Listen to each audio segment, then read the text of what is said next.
Alrighty. Just checking the residual on my first herd here. Super easy.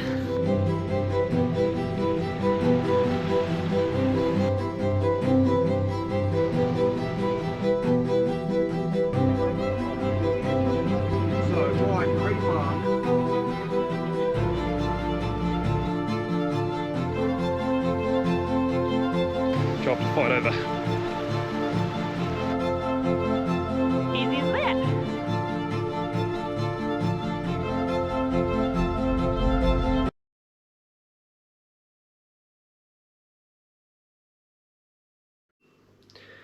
Morning. Just enjoying a nice cup of coffee and going to let the cows go. So by the time I get to the shed, they're all sitting there waiting. They're in paddock 40 currently. Let's put this up. They're in paddock 40, so we're going to drop their brake, shift out of paddock,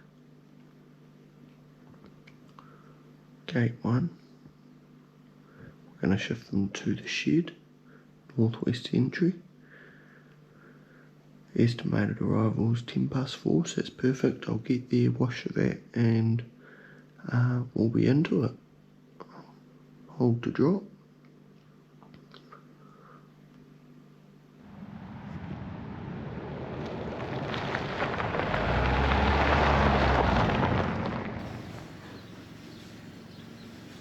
Just drafting out our AB cows. 8 cows on heat this morning, which is good.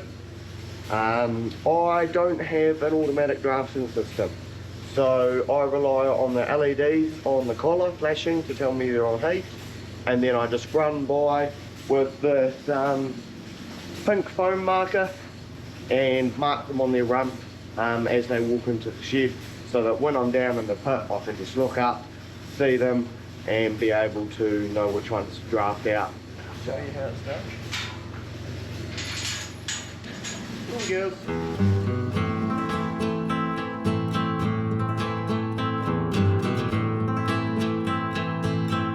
How did I weigh it up? Well, I guess I wanted Halter more than I wanted a ute. Yeah, I'd sold the ute, investing in jewellery. Yeah. My name's Zeb Healy. I contract milk 200 cows in Inglewood, which is in Taranaki. It's a very wet farm. It's flat.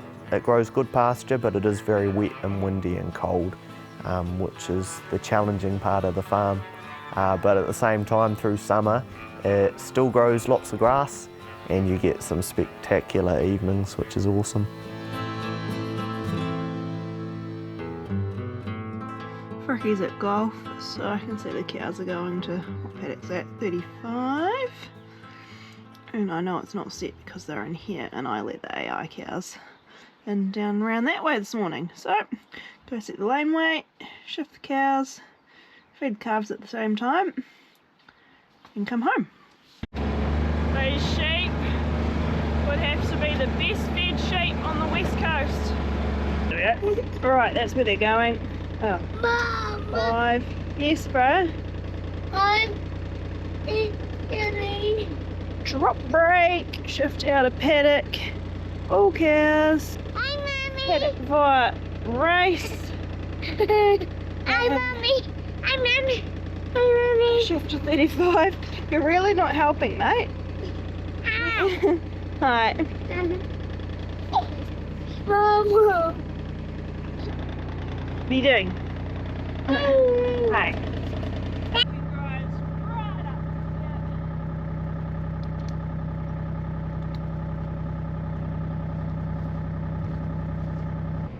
Here they all come out of the paddock and off to their new paddock.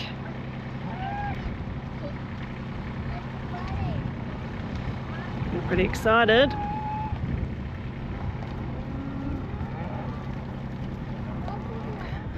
Always a good sign. You can see them wandering down the laneway. That's them for the night. Now all I have to do is not get caught in the tape. Change the tape. All ready for the morning. Cows to come to the shed. Just like that. We make it a bit of a family thing. Yeah, now that the weather's getting nice, we just like pull up on the farm somewhere and get the barbecue out and have a couple of sausages, and that's dinner done. Yeah, we normally go and do that with the yearlings or something. Oh, look, here's one of them. Come here. I'm Abbie and this is my husband Frikkie. These are our kids Arlo and Freya. They're 2 and 4. We're on the west coast of the South Island. We have two properties. We lease one. We've got about 600 cows that we bounce between both properties depending on where the grass is. Right, that just turned into The new calves, you free for all now.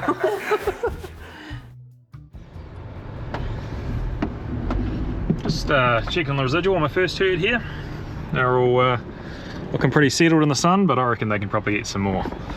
So I've got my next paddock already set, just up here. Laneway's all set, ready to go.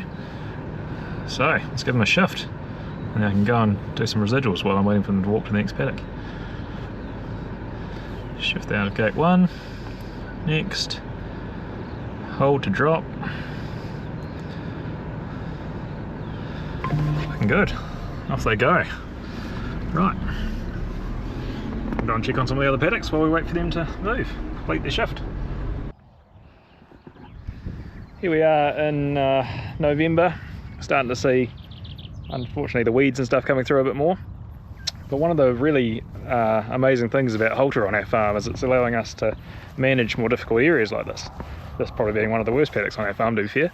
Different soil types and moisture holding capacity, and also undulating terrain. Well, how's that for a graze line? Check down there. So this is our mob of carryovers. This is one of 7 mobs on the farm currently. We've got them here for AB. We're doing AB with them because, or you know, artificial breeding, because we've got the collars to show us when they're on heat, and that's been super accurate.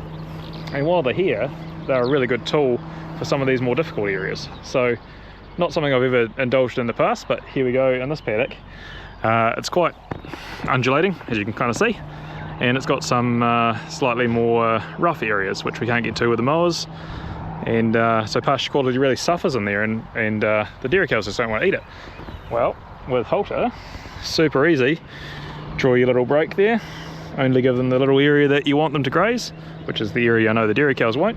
They've already grazed this hill face on the other side here behind me, which you can't quite see in the shot, but obviously just on the south side of the hill here. Again, dairy cows will never eat it. It just becomes taggy and rubbish. And I can just draw a little break, a few seconds. You got your carryovers in there doing all the hard yards, keeping all the good stuff for the milkers. Righto, so I've taken that residual. You can see here now that's showing what we got here. You know, that's showing the grazing from last night. It's taken down that paddock. And added the residual to it. Now I can still see the piece that's ungrazed there, illustrated in the dark green. So that'll be part of the break for tonight. So I'll set that up while I'm here. So I'm going to do it for today. I'm going to put herd 1, 320 cows in there. That's going to be part of the night break, not the whole thing. We can draw new, and gosh, it's a bit hard to do this one hand, but I will persevere. We'll make sure we get that water trough in the bottom there. That's the water trough, just there. More access to water on a nice hot afternoon, the better. Right, up to the top of the hill, and we'll pick up some of these corner gateways, make sure we've got a dotted line around the outside of our permanent fence, because then it won't be interacting with the cows. Yep, around the corner. That red dot there's just a gateway which is closed at the moment, so it's all good to leave it like that. And there's another gateway there. Right, confirm that I'm happy with that, which is all good. Right, so what have we got there? 9.9 kgs of dry matter offered per cow for the 320 cows. With the current conditions that I've got set up, What have we got here? We've got 8.9 kgs down the throat and 90 squares per cow, 3.1 hectares in total. We'll save that and that'll be good for tonight. Easy. Right, nice. Cows are basically all on their paddock down there now. Laneway's clear, so I'll head on to the next job. We're Stephanie and Sam Soman. We live in the beautiful Golden Bay. We milk roughly 710 cows. We're third generation now, but I don't see it as being like we own the land, we just look after it. And that philosophy sort of encompasses where we're headed with it too, because it's got to just keep being profitable and it's got to keep supporting our people. It's really hard to show how much you care and how much you're trying to be sustainable and how hard we work to do it without sounding disingenuous. You know, like people just think, oh, you know, rich farmers, look at all this land, rah, rah, rah, but they don't see us work 20 hours a day. They don't see us, you know, make the sacrifices and feel so strongly about what we're doing. And it's just a real shame, because I really think it's a wonderful thing, and it's not. I'm so, you know, very proud of being a food producer and doing what we do. If our kids still had the same passion and love for the business and animals like we do, you know, that'd be pretty cool.